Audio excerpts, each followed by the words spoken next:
بسم الله الرحمن الرحيم. اعوذ باللہ السمیع العلیم من الشیطان اللعین الرجیم. بسم اللہ الرحمن الرحیم وبہ نستعین وہو خیر ناصر ومعین. رب اشرح لی صدری ویسر لی امری واحلل عقدۃ من لسانی یفقهوا قولی. وقد قال اللہ تبارک وتعالی فی محکم کتابہ ومتقن بیانہ وهو اصدق القائلین وقولہ الحق. بسم اللہ الرحمن الرحیم. کلمۃ اللہ ہی العلیٰ. ناظرین کرام السلام علیکم ورحمۃ اللہ وبرکاتہ. بے شک ماہ محرم آ پہنچا ہے. ہم ہر سال اس انتظار میں رہتے ہیں کہ اس ماہ کو جلد از جلد ملاقات کریں، اس ماہ میں جلد از جلد ورود کریں، اس لیے کہ غم حسین سے اتنی ہمیں محبت ہے کہ یہ غم جب آتا ہے تو ہم کھلے دل سے اس غم کا استقبال کرتے ہیں.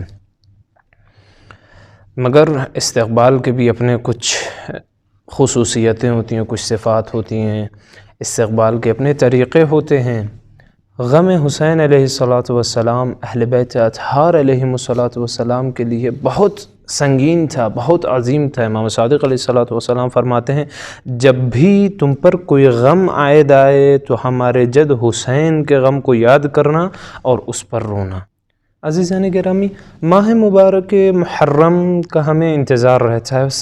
ہر سال ہم انتظار کرتے ہیں کہ یہ مہینہ کب آئے، کب ہمیں یہ توفیق عطا ہو کہ ہم عزاداری سید و سالار شہیدان منائیں. مگر کیا ہم یہ جانتے ہیں کہ عزاداری کس طرح سے منانی چاہیے؟ یا ایک اہم سوال جو ہمارے سامنے آتا ہے، یہ عزاداری کیوں منانی چاہیے؟ یا اس عزاداری کا مقصد کیا ہے؟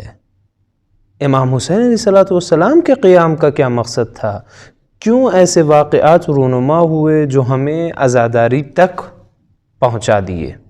علماء کرام فرماتے ہیں کہ اگر محرم و سفر آئے اور چلا جائے اور ہم اس دوران اپنے عمل کے مطابق، اپنے عمل کیے گئے پر اپنے اندر کوئی تبدیلی محسوس نہیں کریں، کوئی پلس پوائنٹ ہم میں اضافہ نہ ہوا ہو، تو سمجھ لیجئے یہ ماہ محرم، یہ ماہ سفر جو گزر رہا ہے اس کا ہم پر کوئی اثر نہ رہا ہے اور اس کا ہمارے لیے کوئی فائدہ بھی نہ رہا ہے. عزیزان گرامی، تو فلسفہ عزاداری سمجھنے کے لیے سب سے پہلے ہمیں فلسفہ جہاد حسین سمجھنا ہوگا، فلسفہ قیام حسین سمجھنا ہوگا.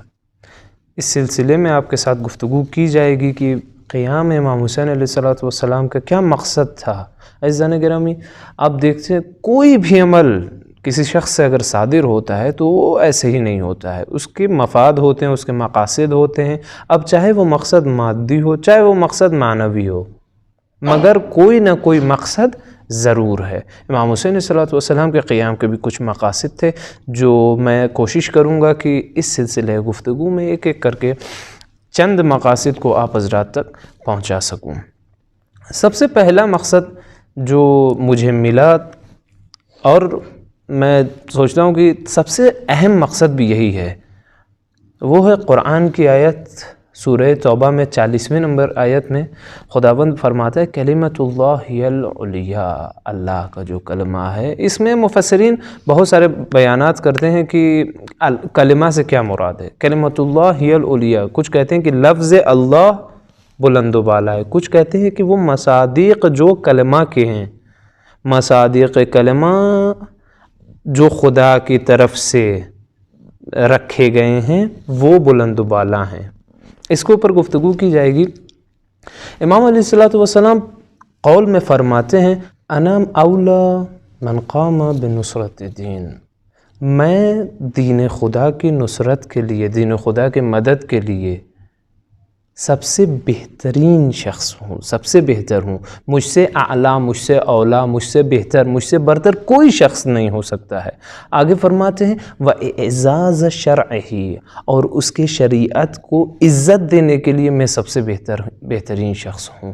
اور آگے بڑھتے ہیں وَالْجِهَادِ فِي سَبِيلِهِ، اور اس کے راہ میں جہاد کرنے کے لیے، اس کے دین کی حفاظت کرنے کے لیے، اس کے شریعت کی عزت کرنے کے لیے اور اس کے راہ میں جہاد کرنے کے لیے میں بہترین شخص ہوں، میں سب سے اعلیٰ ہوں، میں سب سے اولا ہوں، میں سب سے برتر ہوں. کیوں؟ لِتَكُونَ كَلِمَةُ اللَّهِ الْعُلْيَا، اس لیے کہ کلمہ خدا، کلمہ اللہ بہت بڑا ہے، اس کا مقام بلند ہے، اس کا مرتبہ بلند ہے۔ مفسرین فرماتے ہیں کہ لفظ کلمہ کی ایک تفسیر اہل بیت علیہم السلام بھی ہے، یعنی محمد، علی، فاطمہ، حسن، حسین اور دیگر معصومین من ذریت حسین یہ مصداق کلمہ الہی ہیں۔ تو امام حسین صلی اللہ علیہ وسلم جب کہہ رہے ہیں کہ انا اولا، میں برتر ہوں، میں بہتر ہوں، میں افضل ہوں سب سے، دوسرے لوگوں سے، عوام سے، یعنی فلانی قیام کرے اس سے اچھا ہے کہ میں قیام کروں، میں برتری رکھتا ہوں اس کے قیام پر، فلانی دین کی نصرت کرے اس سے بہتر ہے کہ میں نصرت کروں۔ کیوں؟ میں اولا ہوں۔ کیوں؟ چونکہ میں کلمۃ اللہ میں شامل ہوں، کلمۃ اللہ میں ہوں، انا کلمۃ اللہ۔ خداوند کریم ہمیں توفیق عطا کرے کہ اس ماہ محرم میں ہم اپنے فرائض کو سمجھیں، ہم اپنے مقاصد کو سمجھیں، اس عزاداری کے فلسفے کو سمجھیں، امام حسین صلی اللہ علیہ وسلم کے قیام کے فلسفے کو سمجھیں، اور اس قیام کو سمجھتے ہوئے اپنے آپ میں تبدیلیاں عائد کریں تاکہ ہماری زندگی بھی سنور جائے اور آخرت بھی سنور جائے۔ وآخر دعوانا ان الحمد للہ رب العالمین۔